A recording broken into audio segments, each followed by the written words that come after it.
प्यारे दोस्तों को हमारा नमस्कार। एरोमा केमिस्ट्री क्लासेस पर आपका स्वागत। साथियों, हम लोग क्वेश्चन कल कर चुके थे, बहुत ही इंपॉर्टेंट क्वेश्चन चल रहे थे और इन क्वेश्चन को हम लोग यहाँ तक पहुँच पाए थे। अगर आपको अच्छे से याद है तो हम लोग ये 20 क्वेश्चन कर पाए थे, आपको अच्छे से पता होगा। तो चलिए इसके आगे की आज हम लोग बात कर लेते हैं। Most electron gain enthalpy containing element इसमें से कौन सा है? जिसकी इलेक्ट्रॉन गेन एंथैल्पी सबसे ज्यादा है वो आखिरकार कौन सा है? चलिए हम देखते हैं। नहीं, ये यहाँ से भी बचे थे, ये यहाँ तक किए थे, सॉरी 15 तक किए थे। तो 16 वाले पर पहले चल लेते हैं। 16 वाला क्वेश्चन भी बहुत अच्छा क्वेश्चन है। Angular node can be calculated. ये बताओ एंगुलर नोड कैसे निकालें? तो आपको बताने की कोशिश करूंगा भाई साहब कि यहाँ पर जो एंगुलर नोड है उसको अगर आपको कैलकुलेट करना है तो फिर आपको थोड़ा अलर्ट रहना पड़ेगा। ये क्या होता है एंगुलर नोड, वो मैं आपको बताने की कोशिश कर रहा हूँ। तो चलिए, एंगुलर नोड बहुत ही इंपॉर्टेंट चीज है और इसको समझना भी हमारे लिए बहुत महत्वपूर्ण है। देखिए, एंगुलर नोड का मतलब होता है नंबर ऑफ एल की जो वैल्यू होती है उस पर डिपेंड करता है, यानी कि जो एजीमुथल क्वांटम नंबर है उस पर डिपेंड करता है। तो यहाँ पर हम लोग L is equal to azimuthal quantum number, यानी कि एंगुलर नोड बराबर होता है। यहाँ नोट कर लीजिए आप अच्छे से, यहाँ पर मैं लिख लेता हूँ angular node is equal to जो होता है वैल्यू ऑफ एल, एल के बराबर होता है। जितनी एल की वैल्यू होगी उतने ही एंगुलर नोड होंगे। और एल की वैल्यू आप जानते हैं कि एल की वैल्यू जो है वो एस के लिए 0, पी के लिए 1, डी के लिए 2 और एफ के लिए 3 होती है। ये आप जानते हैं। इस तरीके से आप एंगुलर नोड निकाल सकते हैं साथियों। दूसरी चीज आपको बताएंगे कि क्वेश्चन हमारे पास भरपूर है, आप बस लगे रहिए तैयारी के। 17th क्वेश्चन पर चले आइए। According to VSEPR theory, repulsion between lone pair and bond pair, यानी कि वेस्पर थ्योरी के अकॉर्डिंग जो लोन पेयर और बॉन्ड पेयर होते हैं वो क्या होते हैं, इस बात का आपको ध्यान देना पड़ेगा। बहुत ही इंपॉर्टेंट है, वेरी वेरी इंपॉर्टेंट। तो वेस्पर थ्योरी के अकॉर्डिंग जो है वो लोन पेयर रिपल्सन जो होता है lone pair bond pair repulsion से ज्यादा होता है, और lone pair bond pair repulsion bond pair repulsion के से मतलब ज्यादा होता है। तो जो lone pair repulsion is more than lone pair bond pair, और lone pair bond pair repulsion से फिर ज्यादा बनेगा। तो ए ऑप्शन हमारा यहाँ पर राइट ऑप्शन है। इस चीज का हमें ध्यान देना पड़ेगा। इसके बाद चले आइए नेक्स्ट क्वेश्चन पर। नेक्स्ट क्वेश्चन क्या कह रहा है? Bond order of CO plus molecule. ये बॉन्ड ऑर्डर खूब पूछा जाता है। इसमें एक्चुअल में होता क्या है? इस बॉन्ड ऑर्डर को कैलकुलेट करने के लिए आपको थोड़ा सा sigma 1s2, sigma star 1s2, sigma 2s2 और बाकी सिग्मा स्टार 2s1 ये यहाँ पर आ जाता है। इस वजह से बॉन्ड ऑर्डर में फर्क आ जाता है और बॉन्ड ऑर्डर आपका यहाँ पर 3.5 आता। तो CO प्लस का बॉन्ड ऑर्डर जो है वो 3.5 निकाला जाता है, ना कि 3 निकाला जाता है। इस बात का आपको ध्यान रखना पड़ेगा। बहुत ही जरूरी और बहुत ही इंपॉर्टेंट क्वेश्चन है, ठीक है। इसके बाद है the molecule whose nature is paramagnetic. वो कौन सा मॉलिक्यूल है जिसका नेचर पैरामैग्नेटिक है? तो अब आप ध्यान दीजिएगा कि ऑक्सीजन और बोरॉन, अगर O2 और B2 दोनों मॉलिक्यूल को आप देखें तो दोनों का नेचर पैरामैग्नेटिक है, क्योंकि दोनों में अनपेयर्ड इलेक्ट्रॉन्स आते हैं। यानी अगर मैं कहूं तो यहाँ पर आपको अनपेयर्ड इलेक्ट्रॉन्स आपको मिलेंगे। ये चीज आपको नोट करनी पड़ेगी, बहुत ही जरूरी और वेरी वेरी इंपॉर्टेंट है कि यहाँ पर अनपेयर्ड इलेक्ट्रॉन्स आपको मिलेंगे। बहुत ही इंपॉर्टेंट क्वेश्चन, ध्यान दीजिएगा। इसके बाद आते हैं most electron gain enthalpy containing element कौन सा है? तो most electron gain enthalpy containing जो एलिमेंट है वो क्लोरीन कहलाता है। लेफ्ट टू राइट चलते हैं तो बढ़ती है, लेकिन फ्लोरीन की इलेक्ट्रॉन गेन एंथैल्पी क्लोरीन से कम हो जाती है, इसलिए इस बात का भी ध्यान देना पड़ेगा। Arrange with increasing order of ionization enthalpy. Ionization enthalpy को उसके बढ़ते हुए क्रम में आपको लगाना है। तो नाइट्रोजन की आयनाइजेशन एंथैल्पी ऑक्सीजन बोरॉन की कम होती है ऑक्सीजन से, और ऑक्सीजन की कम होती है नाइट्रोजन से। नाइट्रोजन की ज्यादा क्यों होती है पता है आपको? क्योंकि इसके पास जो है वो इलेक्ट्रॉनिक कन्फिगरेशन हाफ फील्ड रहता है, स्टेबल माना जाता है। इस बात का ध्यान देंगे। इसके बाद क्वेश्चन नंबर नेक्स्ट पर चले आते हैं। General electronic configuration of D block element. तो डी ब्लॉक के एलिमेंट का general electronic configuration n-1 1 to 10 ns1 और 2 होता है, इस बात का ध्यान देना। जबकि अगर आप ध्यान दें तो n-1 d1 to 9 अगर है तो फिर वो ट्रांजिशन एलिमेंट का कन्फिग्रेशन भी बोला जाता है। जैसे D all the D block elements are transition element, ये माना जाता है कि सभी डी ब्लॉक के जो एलिमेंट है वो ट्रांजिशन एलिमेंट होते हैं, इस बात का विशेष ध्यान दीजिएगा। इनऑर्गेनिक बेंजीन क्या होती है, मैं आपको बताऊंगा कि इनऑर्गेनिक बेंजीन बोराजाइन को कहा जाता है, यानी बोराजाइन इज ए इनऑर्गेनिक बेंजीन, क्योंकि इसका स्ट्रक्चर जो होता है वो बेंजीन से मैच करता है, जिसमें B3N3 और H6 होता है, इस बात का ध्यान दीजिएगा। बहुत ही जबरदस्त क्वेश्चन। 24वां क्वेश्चन कह रहा है which of the following are aromatic, इसमें से कौन से एरोमेटिक हैं, तो आपको पता होना चाहिए। यहाँ पर मैं आपको बताने की कोशिश करूंगा A, B और D, ABD ये सभी एरोमेटिक है, जबकि ये कंपाउंड एरोमेटिक कंपाउंड में नहीं गिना जाता है।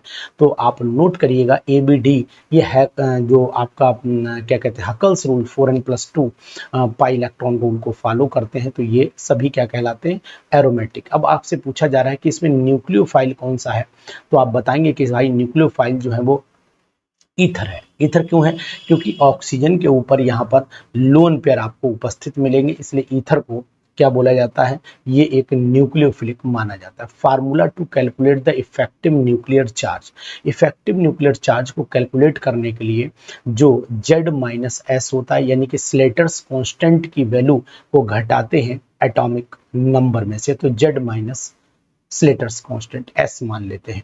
ठीक है, इसके बाद चल लेते हैं नेक्स्ट क्वेश्चन पर। 27वां क्वेश्चन कह रहा है van der Waals equation at a low pressure आगे दिया है लो प्रेशर में भी, यानी कि लो प्रेशर पर क्या होगी वैंडरवाल गैस इक्वेशन।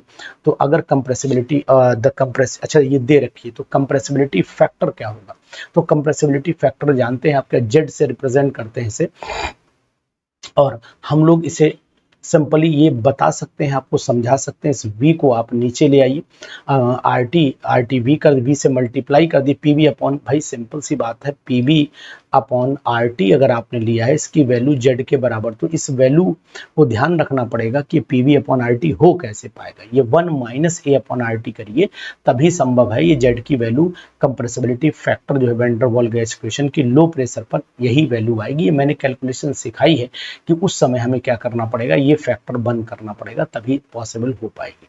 ये सिखाया, खूब सिखाया है, अगर आपने हमारी क्लासेस ली है। Which of the following pair is colourless, इसमें कौन सा पेयर जो है वो कलरलेस है, इस बात का ध्यान देना। Cu+ Zn डाई पॉजिटिव आपको कलरलेस बोला जाएगा, क्योंकि इस पे सभी इलेक्ट्रॉन जो है कोई भी नो अनपेयर्ड इलेक्ट्रॉन, यहाँ पर मैं लिख देता हूँ नो अनपेयर्ड इलेक्ट्रॉन, यहाँ पर कोई भी इलेक्ट्रॉन अनपेयर्ड नहीं है, इस बात का भी आपको विशेष ध्यान रखना पड़ेगा। कोई भी इलेक्ट्रॉन अनपेयर्ड यहाँ पर नहीं है, वेरी वेरी इंपॉर्टेंट, बहुत ज़्यादा इंपॉर्टेंट है, इसको भी आपको बहुत ही ख्याल रखना है, क्योंकि ऐसे क्वेश्चंस आपको लगातार जो है वो तभी मिल पाएंगे जब आप ऐसे क्वेश्चन को गंभीरता से लेंगे। चलिए 29वें क्वेश्चन पर चले आते हैं। 29th क्वेश्चन क्या कह रहा है, कितना बढ़िया क्वेश्चन साहब। मैच द कॉलम, ऐसी लिस्ट आती है। Na-NO3 को सॉल्ट चिली पेट्रे कहते हैं, और NaHPO4 को माइक्रोकॉस्मिक सॉल्ट कहते हैं, और NaHCO3 को बेकिंग सोडा कहते हैं, और Na2CO3.10H2 को वॉशिंग सोडा कहते हैं। तो या इसके अनुसार तो फिर आंसर हमारा बी बिल्कुल सेट है, कोई दिक्कत नहीं है साथियों। तो क्वेश्चन कैसे लग रहा है, ये क्वेश्चन बहुत आता है ये क्वेश्चन। मान लीजिए ऑर्डर ऑफ रिएक्टिविटी पायरोल की ज्यादा होती है, फिर फ्यूरॉन की, फिर थायोफिन की ज्यादा होती है। रिएक्टिविटी का ऑर्डर आप याद कर लीजिए, बहुत जरूरी है, बहुत जरूरी है। स्कार्प सिंथेसिस कहाँ यूज की जाती है, तो बताएंगे आपको। ये आपकी पैराडीन, क्विनोलिन और आइसोक्विनोलिन सभी में प्रयोग की जाती है। वैसे आपको बताएंगे कि सबसे ज्यादा इसका फेमस आंसर जो है वो क्विनोलिन बोला जाता है। तो फिलहाल मैं आपको यहाँ बताने की कोशिश करूंगा, इस क्वेश्चन को आप जरूर पढ़ लीजिएगा। स्क्रैप सिंथेसिस कहाँ कहाँ पूछी जाती है। इसके बाद चलिए आइसोक्विनोलिन, क्विनोलिन, ऑल ऑप्शन यहाँ पर आपको दिखाई दे रहा है। Which of the following is not aromatic, तो फ्यूरॉन, पायरोल, पिपराइडिन, ये सब पायराडिन ये सब एरोमेटिक हैं, लेकिन पिपराइडिन एरोमेटिक नहीं है, क्योंकि पिपराइडिन में नाइट्रोजन sp3 हाइब्रिडाइज्ड है, इस बात का ध्यान दीजिएगा। एजाइन किसका नाम है, आपको पता है एजाइन किसका नाम है? एजाइन जो होता है पायरिडीन का नाम बोला है, आईयूपीएसी नेम बोला जाता है पायरिडीन का। बहुत ही अच्छा क्वेश्चन, जबरदस्त क्वेश्चन बोला जाता है। पायरॉल में अल्फा पोजीशन का है, तो आप पायरॉल का स्ट्रक्चर बना लीजिए 1 2 3 4 5। ये जो 2 और 5 पोजीशन है इधर वाली, ये पोजीशन आपकी अल्फा पोजीशन के नाम से जानी जाती है, ऐसा आपको मानना पड़ेगा। गिब्स फेज रूल जनरल में C F is equal to C minus P plus 2 होता है, तो ध्यान दीजिएगा, बहुत जरूरी। The degree of freedom at triple point, जो यूनरी डायग्राम अगर है बाइनरी भी होता है और यूनरी भी होता है, तो यहाँ पर 0 आता है। Which is most suitable dye for the fibres, fibres के लिए सबसे अच्छी डाई कौन सी होती है? तो मैं आपको बताऊंगा, फाइबर्स के लिए सबसे अच्छी डाई एसिड डाई मानी जाती है, ये बात आप ध्यान दीजिए। Which one of the following, alizarin का एग्जाम्पल कौन सा है? तो 1,2 डाईहाइड्रोक्सी एंथ्राक्विनोन एलिजरिन का एग्जाम्पल माना जाता है, तो इसका मतलब सी ऑप्शन यहाँ पर राइट ऑप्शन है। Which is the basic dye, तो कॉन्गो रेड जो होती है बेसिक डाई होती है, इस बात का ध्यान दीजिए। इंडिगो बेड डाई होती है, ठीक है। ये सब एग्जाम्पल आपको याद रखने पड़ेंगे। पॉलीमर विच इज बायोडिग्रेडेबल, पीएचबीबी, ये बड़ा फेमस है, एनसीईआरटी का ही क्वेश्चन है, कोई दिक्कत नहीं है। बेकेलाइट जो है वो सभी यूनिट है, फिनॉल भी यूज होता है, फॉर्मेल्डिहाइड भी, नोवोलैक, ये सब यूनिट है बेकेलाइट की, तो यहाँ पर बेकेलाइट आप याद रखें। आप जानिएगा सेंगर्स रिएजेंट किसे कहते हैं, तो 2,4 डाइनाइट्रोफ्लोरोबेंजीन को सेंगर्स रिएजेंट, क्वेश्चन कम पढ़ा होगा आपने, सेंगर्स रिएजेंट के नाम से जाना जाता है। ईपीमर डिफर इन कॉन्फ़िगरेशन, ईपीमर किस कॉन्फ़िगरेशन में डिफर करता है? तो आपको ध्यान देना है कि ईपीमर जो होता है वो कार्बन नंबर सेकेंड पर डिफर करता है। ऑर्डर ऑफ स्टेबिलिटी इज, ध्यान दीजिए, ऑर्डर ऑफ स्टेबिलिटी इज, तो स्टेबिलिटी बोरॉन की कम है, ऑक्सीजन की ज्यादा है, क्योंकि यहाँ single bond, double bond, then triple bond, ये यहाँ पर कंसेप्ट लगाइएगा, आपको याद रहेगा।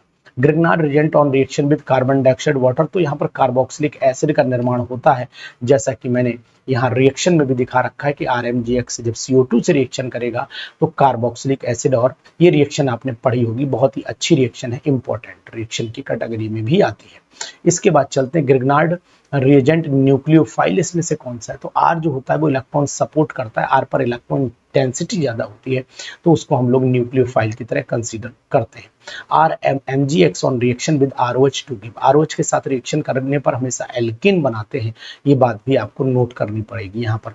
Colour of MnO4 negative ion violet colour का होता है MnO4 नेगेटिव, और इन्वर्जन रेट कहाँ पर होती? तो इन्वर्जन SN2 रिएक्शन के अंदर होती है, और अरेंज करना SN1 के अनुसार, तो SN1 सबसे बढ़िया 3 डिग्री देता है, फिर 2 डिग्री, फिर 1 डिग्री, यानी कहने का तात्पर्य है कि यहाँ पर आपको 1 2 3 डिग्री का ऑर्डर। साथियों, ये हमारा कॉन्टैक्ट नंबर है, इस पर आप व्हाट्सएप कर सकते हैं अपनी समस्या का समाधान करने के लिए।